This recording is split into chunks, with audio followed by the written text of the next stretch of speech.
Bonjour à tous et à toutes. Ici Frédéric Cardin pour une entrevue Panem 360. J'ai le grand plaisir d'être avec Andrea Stewart et Thibaut Bertin-Maguette pour Collectif Neuf, l'ensemble Collectif Neuf qui sera en concert. Salut Frédéric. Hum, À Orford, vous êtes là, donc vous serez là pour un concert, c'est le 25 juillet à la salle Gilles Lefebvre. C'est un répertoire qui tourne autour du folklore et puis de sa façon d'être perçue dans la musique contemporaine, avec Nicole Lisée, avec des compositions de Vijay Iyer, John Zorn aussi à ce moment-là, Mhm. tout ça. Mais vous êtes là également pour l'Académie. Et je voulais savoir, qu'est-ce que ça vous fait de maintenant être devenus depuis quelque temps des maîtres, guides, des guides pour des jeunes musiciens? Et qu'est-ce que vous leur dites aux jeunes musiciens qui veulent jouer de la musique de chambre et puis qui veulent se réinventer aussi? Parce que vous avez réussi à proposer une nouvelle façon de jouer la musique de chambre, de la présenter, de la vendre aussi à un jeune public. Qu'est-ce que vous leur dites aux jeunes pour les inspirer, puis sur l'avenir de la musique de chambre? Ah ouais, ça c'est la question. Parce que de travailler avec les jeunes à l'académie, à Oxford, c'est vraiment le rêve. Ils ont tellement déjà très inspirés, ils arrivent avec beaucoup d'idées. Puis nous, c'est ça, je pense pas qu'on peut vraiment dire que les gens ont devenu les maîtres parce qu'on est toujours en train de se renouveler aussi et d'apprendre les nouvelles choses. Et avec les jeunes, la chose qui est magique, c'est que c'est comme un apprentissage mutuel. On est toujours en train d'apprendre quelque chose de eux aussi, en même temps de partager nos expériences, notre façon de communiquer avec les musiciens, avec le public, avec les compositeurs et compositrices, comment on peut créer un programme intéressant ou surprenant, comment on peut se comporter sur scène pour mieux transmettre nos idées, parce que les idées artistiques, les élèves, ils en ont plein. Déjà, il y a beaucoup d'idées, mais la difficulté avec la musique classique, c'est souvent comment est-ce qu'on peut transmettre nos idées dans une version le plus sincère ou authentique possible. Donc, pour nous, c'est vraiment de trouver la façon de faire vivre leurs idées à eux, de démontrer une façon différente de présenter un spectacle, de pas suivre un chemin préfet, mais de créer leur chemin à eux. Donc, au lieu de montrer l'échelle, de, de partir autour de ça, autour du chemin, de prendre des risques, les choses comme ça. Donc, c'est vraiment une façon de découvrir le répertoire. On aime penser à ça comme un complément à leurs études qu'ils font déjà. Donc, au lieu de faire apprendre Beethoven, Haydn, Shostakovich, les compositeurs qu'ils vont voir souvent à l'école, on va trouver d'autres choses qu'ils ont jamais vues, d'autres compositeurs et compositrices, historiques ou contemporaines.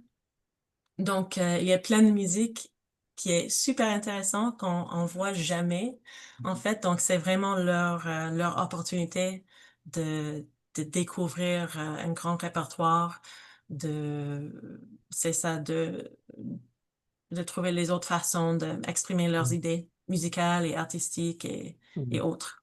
Qu'est-ce qu'ils vous disent, les jeunes, sur leur vision de l'avenir? Est-ce qu'ils sont optimistes? Est-ce qu'ils sont réalistes? Peut-être. Ou ils peuvent être pessimistes aussi, mais pour réinventer le Mhm. concert puis amener les gens à y aller, qu'est-ce que vous sentez chez les jeunes? Je pense à cet âge-là, ils ont encore tous les espoirs Hmm. avec eux. C'est ça qui est beau à voir et ça nous Oui. stimule nous aussi. Il y en a plusieurs qui réfléchissent à comment faire leur place dans le milieu musical et certains pour lesquels ça semble plus pressant de trouver leur manière personnelle Hmm. de faire leur place et puis de s'exprimer.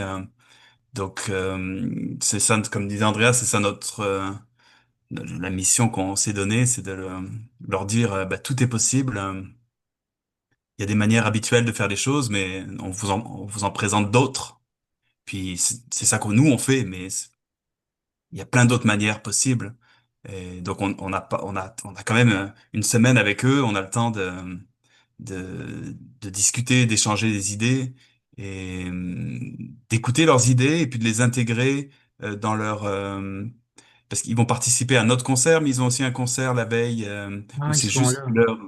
juste leur travail, le fruit de leur travail de la semaine dans lequel ils vont pouvoir intégrer leurs idées par rapport à la présentation du concert, comment ils vont s'adresser au public, comment ils vont enchaîner les pièces, dans quel ordre ils vont jouer le programme, Hmm. où ils se mettent sur la scène, etc., etc. Donc, ils seront là pour le concert de folklore, de nouveau folklore. Oui, tout à fait, Ils c'est sont ça. sur scène. Oui, ils vont monter sur scène. On fait ça chaque année.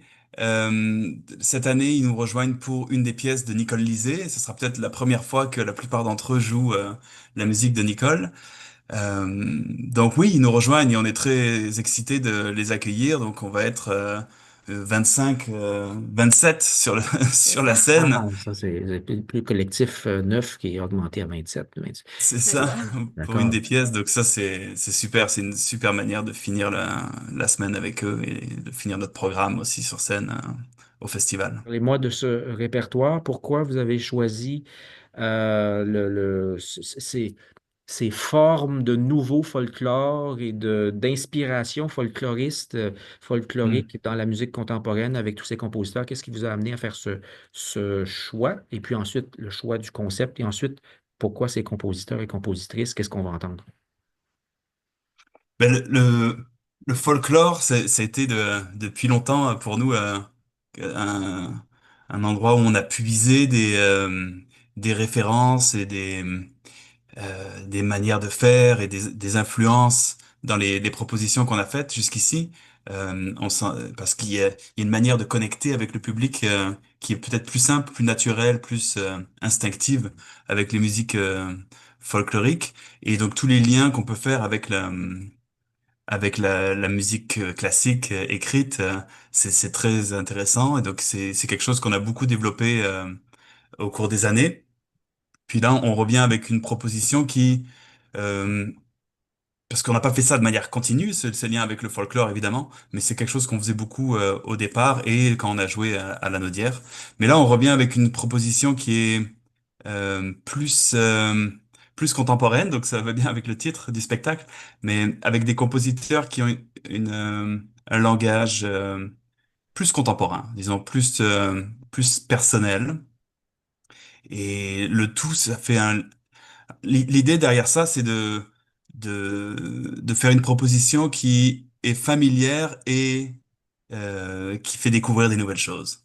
Et je pense qu'avec les pièces qu'on présente ici, ça marche vraiment bien parce que Ouais. c'est familier, mais en même temps, c'est des noms que le public connaîtra pas et des sonorités qui vont être nouvelles aussi. Une Oui. opportunité aussi de partager une approche musicale qui est très basée sur la créativité et la découverte, comme Thibaut a dit, mais sans perdre le contact avec le public parce que tout le monde est capable Mhm. de comprendre cette musique parce qu'il y a ce côté folklorique, c'est très lié à notre corps, notre histoire comme humaine. Puis comme ça, on peut présenter les nouvelles idées très contemporaines. Parfois, ça peut être un peu difficile à comprendre ou de connecter avec, mais avec cette musique, il y a une connexion Mhm. facile ou au moins intéressant pour chaque personne dans le Ouais. public. Et bon, parlez-moi plus précisément. Bon, par exemple, Nicole Lisée, on l'aime beaucoup, Nicole, hein. Et je pense que c'est Folk Noir qui va t'interpréter, entre autres, ou s'il y a d'autres choses aussi. Et qu'est-ce que c'est que cette pièce? Comment est-ce que les gens peuvent l'écouter, peuvent l'appréhender? À quoi ils peuvent s'attendre là, comme sonorité? Oui, ben c'est vrai, la musique de Nicole, on la joue depuis plusieurs années, on aime beaucoup son univers. Et au cours des années, on a joué plusieurs pièces de différentes époques de sa carrière, de son corpus. Donc là, ce qu'on présente, c'est quatre pièces euh, qui, euh, qui sont qu'elle a écrites depuis le début des années 2000 jusqu'à plus récemment. Et donc ça montre un éventail de ce qu'elle fait. Et donc on va parsemer ces pièces-là tout au long du programme. Et ben, ce qu'on aime beaucoup dans sa musique, c'est le travail le travail du rythme, le travail des univers cinématographiques. Elle utilise aussi l'électronique. Il y a deux pièces qu'on va jouer qui sont avec bande préenregistrée électronique. Ça permet de créer des univers encore plus contrastés. Euh, Et d'autres pièces, par exemple, Vijay Iyer, qu'on connaît assez bien dans d'autres domaines, John Zorn aussi.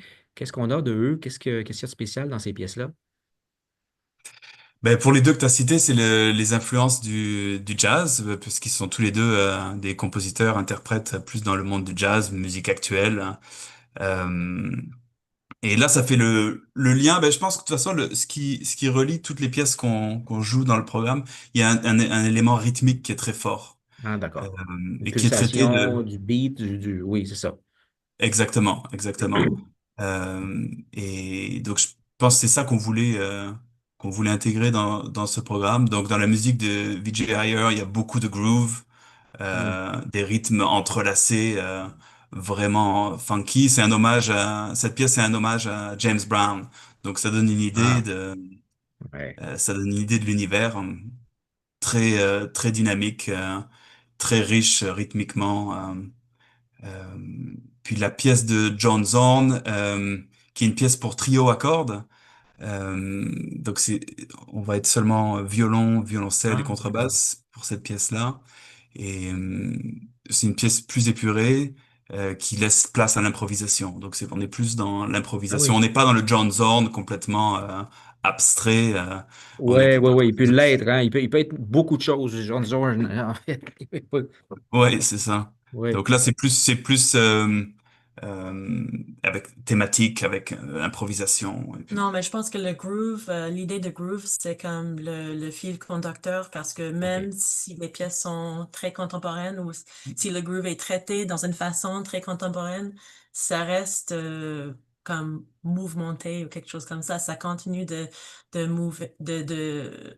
groover. On peut bouger avec la musique, on peut sentir le rythme, même si il est un peu surprenant parfois ou compliqué ou Ouais. les choses comme ça, mais c'est ça la chose qui reste tout au long du programme avec Ben, c'est toutes les pièces. l'influence. C'est dans la musique contemporaine savante, mais il y a cette inclusion des musiques groove, des musiques noires, des musiques funky même. Donc, c'est un intérêt, et vraiment, c'est ce qui rend intéressant, je dirais, la nouvelle musique aussi. C'est moins purement abstrait. On est un peu mhm. plus fasciné, si on veut. Ben, on a bien hâte de vous entendre et de vous voir Orford entre autres avec ces jeunes. Et vous également, vous êtes dans le répertoire, là, dont on a bien parlé. Il y a Nicole Lisée, Vijay Iyer, John Zorn et plein d'autres. Ça va être Mhm. fantastique. Merci beaucoup de votre implication. Merci de ce que vous faites. C'est toujours passionnant. Puis merci d'avoir été avec nous aujourd'hui pour en parler. Merci Frédéric. Oui, merci On Frédéric. espère vous voir nombreux au concert à Orford le 25 juillet. À la salle Gilles Lefebvre, hein, je répète. Merci beaucoup. Bye bye. Merci. Merci. Salut.